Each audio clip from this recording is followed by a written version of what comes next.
Hola, ¿qué tal? Hoy nos vamos a sumergir en uno de los misterios históricos y teológicos más increíbles que existen. Vamos a analizar una perspectiva que lo cambia todo, que conecta los primerísimos días de la creación con nuestro presente. La idea central, que la historia no es una serie de accidentes, sino que ya estaba escrita desde el principio en un detallado plan de redención de 7000 años. Prepárense. A ver, pensemos en esto un segundo. La fuente que vamos a explorar hoy nos plantea algo radical, que el Génesis no es solo un libro de historia sobre lo que pasó, sino que es un código secreto. Es, por así decirlo, un guión para el futuro de toda la humanidad. Suena a película, ¿verdad? Pues vamos a ver de qué se trata. Y aquí es donde se pone bueno. La premisa es que los 7 días de la creación son en realidad un mapa profético. O sea, cada día no representa 24 horas, sino un milenio completo de historia humana. Es como si desde el inicio se hubiera puesto en marcha un reloj cósmico para marcar los tiempos del gran plan de Dios. Ok, la clave para entender todo esto es una idea bastante directa. La teoría se apoya en versículos que dicen algo como: para el Señor un día es como 1000 años, y 1000 años como un día. Esta es la pieza que, según esta visión, nos permite decodificar todo el mapa de la historia.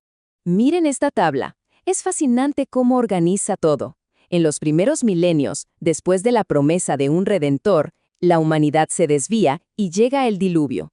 Los sobrevivientes y sus descendientes, que hablaban un solo idioma, se rebelan en Babel. Es ahí donde Dios confunde sus lenguas, se crean los idiomas y la gente se dispersa por el mundo. Y al dispersarse, se llevan las historias originales que con el tiempo se van torciendo y se convierten en los mitos y leyendas de cada nación. Y justo en medio de este mundo ya fragmentado, arranca el plan a través de Abraham. Bueno, una vez que tenemos el mapa, hay que entender qué tesoro estamos buscando, ¿no? Y aquí llegamos a un evento que, según esta teoría, no fue un fracaso del plan divino, sino todo lo contrario. Fue un punto de quiebre estratégico y fundamental.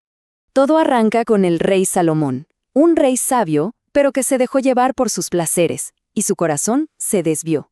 Como consecuencia, después de su muerte, el reino se rompe, se fractura en dos. Por un lado, la casa de Judá en el sur. Por el otro, la casa de Israel, también conocida como Efraín, con 10 tribus en el norte. Una sola nación, ahora con dos destinos completamente diferentes. Y aquí hay una capa de significado increíble. La fuente compara esto con lo que hizo Jacob. ¿Recuerdan? Cuando iba a encontrarse con su hermano Esaú, que representaba el peligro, Jacob dividió su campamento en dos, para que si uno era atacado, el otro sobreviviera. Bueno, pues ante la amenaza de la corrupción de Salomón, Dios hace lo mismo, divide la nación para preservarla. Esto conecta directamente con el propio Jacob, que después de luchar con el ángel, recibió el nombre de Israel, que significa el que lucha junto a Dios. Y es aquí donde la cosa se complica, y empieza uno de los misterios más grandes de la historia. El reino del norte, la casa de Israel, se hunde en la idolatría, y esto activa una profecía que, básicamente, los borraría del mapa histórico por siglos. A través del profeta Oseas, se da lo que la fuente describe como una carta de divorcio. Un acto legal. Por romper el pacto, Dios declara lo a mí, que significa no son mi pueblo. Pero, y esto es clave, la misma profecía dice que los llevaría al desierto para volver a enamorarlos. O sea, el divorcio no era el final, sino el comienzo de un largo camino de regreso a casa. Y la profecía se cumple de forma brutal. El imperio asirio, famoso por su crueldad, conquista las 10 tribus del norte. Su estrategia era simple: sacaban a la gente de su tierra y la reubicaban por todo el imperio para que perdieran su identidad y no se rebelaran. Y les funcionó. Las 10 tribus se mezclaron, se asimilaron y para la historia oficial simplemente desaparecieron. Pero, ¿de verdad desaparecieron para siempre? Aquí es donde nuestra aventura, nuestra búsqueda del tesoro realmente comienza. La fuente nos presenta un montón de pistas, algunas sacadas de textos muy antiguos y otras de hallazgos más recientes, que sugieren que su historia no terminó ahí. La primera gran pista viene de un texto antiguo, el segundo libro de Esdras.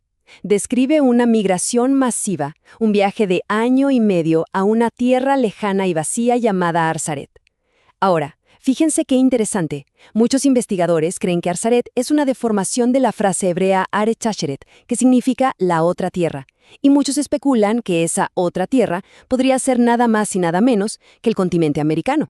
Luego tenemos estas como migajas de pan lingüísticas. Esta tabla compara palabras del idioma Kom de un pueblo originario de Sudamérica con el hebreo antiguo. Y es que es impresionante. Palabras tan básicas y fundamentales como padre, madre, son prácticamente iguales. Una simple coincidencia o un fósil cultural que sobrevivió miles de años y un océano de distancia. Y las pistas siguen apareciendo. Está la Piedra de los Lunas, un hallazgo increíble, pero, hay que decirlo, muy polémico. Hay leyendas andinas de un personaje llamado Tunupa, que suena muchísimo a un Moisés americano, trayendo leyes y orden. Y quizás lo más potente de todo, la tradición oral del pueblo Kom. Ellos hablaban de que estaban esperando a mensajeros que cruzarían el agua para explicarles la forma correcta de adorar a Dios. Con todo este trasfondo, con esta historia de una diáspora olvidada, la llegada de Jesús de repente se ve diferente. Según esta teoría, su misión principal no fue fundar una nueva religión, sino poner en marcha la operación de rescate más grande de la historia. Y este versículo es, para esta interpretación, la prueba irrefutable. Es una declaración súper específica. No dice a los judíos, que eran la casa de Judá y nunca estuvieron perdidos de esa manera, ni tampoco dice a toda la humanidad en general. Dice específicamente a las ovejas perdidas de la casa de Israel. Se estaría refiriendo a esas 10 tribus divorciadas, esparcidas y olvidadas. El apóstol Pablo usa una metáfora perfecta para explicar esto, la de un árbol de olivo.